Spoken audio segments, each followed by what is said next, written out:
Hi there, Robby Byrum, Byrum General Store in Charlotte. We want to talk to you about the phenomenon that's going on in the country. It's the Alabama rig.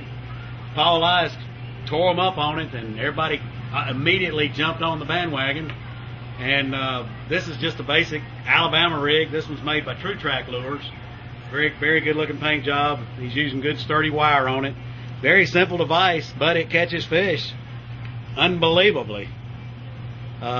Every tournament, every person going to the lake at this moment, if you don't have one, you want one, and the guys that do have it are catching a lot of fish.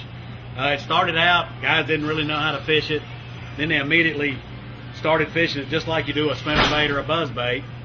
Then, from what I understand, it just basically came down to finding shad and heaving it as far as you possibly can heave it, which is a lot of weight here. This one's got tsunami swim baits on it, and seems to be, in my opinion, kind of preferred because they don't tear up. It's got the right amount of weight in it. That's a 3.5 inch one. In the bottom, I did a little bit different, but it does if you add it all up, it does come up to a ounce and a half, 2 ounces. So you really need to start out with I would say a minimum of 50-pound test line, braid. A lot of guys are throwing 80, and it's not really that you need 80 pound. If you happen to catch 2, 3, even 5 fish on it, that's when you need the 80-pound test. Guy standing in the store right now told me he got to cast his 4 times. He had 20-pound test. He cast it 4 times. 5th time it broke off and he lost it. But yeah, it's an expensive little toy.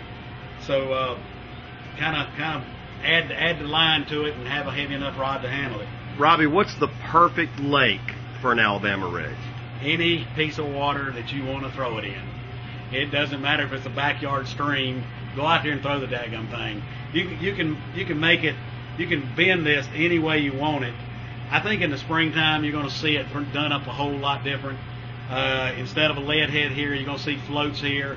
You're going to see 5 floating worms on it. Right now, I've already talked to 2 or 3 different guys that have gone to 5 shaky heads, and they're making it in a fan. They're putting all 5 of them in a fan. They're putting 1/8 ounce shaky heads on it. They're putting 5 shaky head worms on it, and they're catching fish. Just this week, though, I hate to say it, guys, we bought the world out of all the shad-colored baits, all of the pearl-colored baits. I don't know that there's any in the world, to be honest, and you can check with any company or whatever. I've got them ordered. They're just not available. But this week, a guy put watermelon red on Sunday. Said he had 17.9, and it started out. He said, "Well, I got watermelon red." He put it on. First cast, he caught one on the watermelon red, and the rest were pearl. And he ended up with watermelon red around. So I don't think it matters. Alabama rig. If you don't have one, you need one. Enjoy the fun while you can. Thank you. This is Robby at Byrum General Store.